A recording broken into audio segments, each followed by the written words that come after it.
हर हर गंगे जय मां गंगे। अंग्रेजी कैलेंडर के हिसाब से नववर्ष की शुरुआत 1 जनवरी से होती है, मगर हिंदुओं का नववर्ष चैत्र महीने में शुरू होता है। आखिर ऐसा क्यों है, इस पर हमारे साथ बात करने के लिए मौजूद है धर्म के जानकार और ज्योतिषाचार्य प्रतीक मिश्र जी। बहुत बहुत स्वागत है आपका तिलक पत्रिका पर। नववर्ष की शुरुआत हिंदुओं की हो रही है, इसको क्या कहा जाता है और कैसे इसकी शुरुआत होती है? देखिए, जैसे कि हमारे यहाँ है कि हमारा जो संवत प्रारंभ होता है वो चैत्र के महीने में प्रारंभ होता है। चैत्र शुक्ल प्रतिपदा को हमारे यहाँ नव संवत प्रारंभ का दिन माना जाता है। जो दिन पड़ता है वही उस संवत का राजा होता है। जैसे इस बार 9 तारीख से नवरात्र प्रारंभ है। चैत्र जो है शुक्ल पक्ष की प्रतिपदा जो है 9 तारीख को है, उस दिन जो है मंगलवार है। अतः इस वर्ष का जो राजा होगा मंगल होगा। हमारे यहाँ 60 संवत्सर टोटल हैं, 60 संवत्सर। 20 संवत्सर जो है वो विष्णु विंशति के हैं, जिसमें जो विष्णु भगवान के अंडर में आते हैं। 20 संवत जो है ब्रह्मा जी के अंडर में आते हैं। 20 संवत जो है वो भगवान शंकर के अंडर में आते हैं। तो जो इस टाइम जो संवत चल रहे हैं सारे भगवान शंकर के अंडर वाले जो हैं वो इसमें चल रहे हैं। अतः जो भगवान शंकर के उपासक हैं उनको विशेष फल की प्राप्ति इसमें हो रही है। और जैसे आप देखते हैं भगवान शंकर हैं अपने भक्तों पर विशेष कृपा भी करते हैं। लेकिन इस संवत के अंदर जो प्रारंभ होता है वो शक्ति की उपासना प्रारंभ होता है। तो इस वर्ष का राजा जो है वो मंगल है, क्योंकि जिस दिन संक्रांति होगी, संक्रांति जैसे 14 अप्रैल को संक्रांति होगी, मेष की संक्रांति, उस दिन जो दिन पड़ेगा वो शनि पड़ेगा, शनिवार पड़ेगा।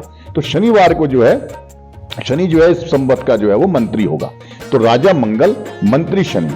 इस संवत का नाम होगा काल युक्त संवत्सर, अर्थात इसे काल युक्त भी बोल सकते हैं। जो काल को साथ लेके चल रहा है पूरे संवत का असर पड़ेगा। इस संवत के अंदर बहुत राजनीतिक घटनाएं घटेंगी।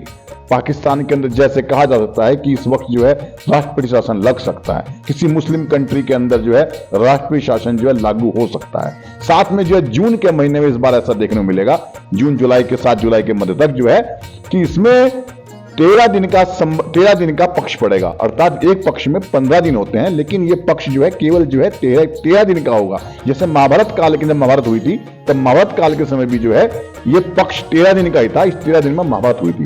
अतः इस बार जो है इतना भयंकर घटनाएं, दुर्घटनाएं देखने को देश के अंदर मिल सकती है। हमारे देश के अंदर, साथ में अमेरिका के अंदर तथा कनाडा के अंदर, जो कि जल से युक्त जो घटनाएं होंगी, बिजली गिरना, जल से जो है हरिकेन आना, साथ में जो है सुनामी आना, इस प्रकार की घटनाएं इस बार देखने को मिलेगी। क्योंकि ना तो संवत का नाम शुभ है, ना राजा शुभ है, ना मंत्री शुभ है। इस बार हाहाकार देखने को मिलेगा। तो ये आप घटनाएं सुनने के लिए तैयार हैं। इसके अंदर जून है, जुलाई है, सितंबर तक का महीना भी है। कई घटनाएं, दुर्घटनाएं आपको जो है देश विदेश के अंदर देखने को मिलेगी। ये जो हिंदू धर्म के जो लोग होते हैं उनके लिए कितना महत्वपूर्ण होता है ये संवत? देखिए, हमारे यहाँ जो संवत का प्रारंभ माना जाता है वो शक्ति पूजा से माना जाता है। हमारे यहाँ जो है जनवरी के अंदर हम लोग नहीं करते। हमारे यहाँ 4 जो है वो 3-3 महीने के 4 वो होते हैं, जिनको जो है हम लोग जो है मौसम परिवर्तन की जो है ऋतु परिवर्तन का जो है समय मानते हैं। जैसे वर्तमान के अंदर ऋतु जो है प्रारंभ होगी तो ग्रीष्म ऋतु प्रारंभ होगी, तो हमारे यहाँ नवरात्र से प्रारंभ होगी। 9 दिन की शक्ति पूजा होगी, गर्मी की हम लोग वेलकम करेंगे। साथ में इसके बाद फिर जो है जब आषाढ़ मास आएगा तो जो है हल्की सी जो है परिवर्तन होगा, बरसात जो है वो प्रारंभ होगी, तब हम लोग जो है फिर गुप्त नवरात्रे होंगे। इस प्रकार से हम लोग जो है जब अश्विन मास के अंदर जब नवरात्र प्रारंभ होते हैं तब जो है ग्रीष्म जाती है और सर्दियां आती हैं, तो उसको जो अश्विन नवरात्रि उनको बोलते हैं। इस प्रकार से टोटल जो है 4 नवरात्र जो है हमारे यहाँ होते हैं ऋतु परिवर्तन के कारण, और 2 नवरात्रे जो है वो सबके लिए पूजा के लिए होते हैं। 2 नवरात्रे गुप्त शक्तियों को जागृत करने के लिए गुप्त नवरात्र कहलाते हैं। लेकिन देखने में आता है कि जितने भी हिंदू धर्म से जुड़े हुए लोग हैं वो 1 जनवरी को ही अपना नया साल मानते हैं। हिंदू संवत को क्यों नहीं इसकी तरफ आकर्षित होते हैं? देखिए, जैसे पहले से कहा जा सकता था, हम लोग जो है नव संवत के ऊपर जो है पूरा जोर रहता था। लेकिन जब से भारत में अंग्रेज आए, अंग्रेजों के कारण जो है वो 1 जनवरी को ही देश मान लगे। जब आप अभी देखेंगे यदि आप जो है तो आप जो है हमारी क्लोजिंग जो होती है, जो उसकी होती है, किसी विदेश में हो या देश में हो, वो आज तक जो है वो मार्च के महीने के अंदर ही होती है। नए संवत के ऊपर पहले जो है नई चीज प्रारंभ होती थी, नया गेहूं आता था। उस वक्त तो ना कोई गेहूं आता है, ना कोई चावल आता है, सर्दियों के अंदर अंधेरा रहता है, कोई संवत का प्रश्न नहीं उठता।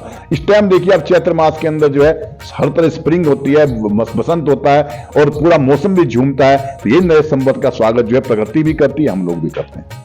बिल्कुल, जिस तरह से प्रतीक मिश्र जी द्वारा बताया गया है कि हिंदुओं का नया संवत है, उसमें कई ऐसी घटनाएं हो सकती है जिससे पूरा देश ही नहीं विदेश भी फैल सकता है। देश के पहले धार्मिक चैनल तिलक पत्रिका के लिए हरिद्वार से मैं आशु शर्मा।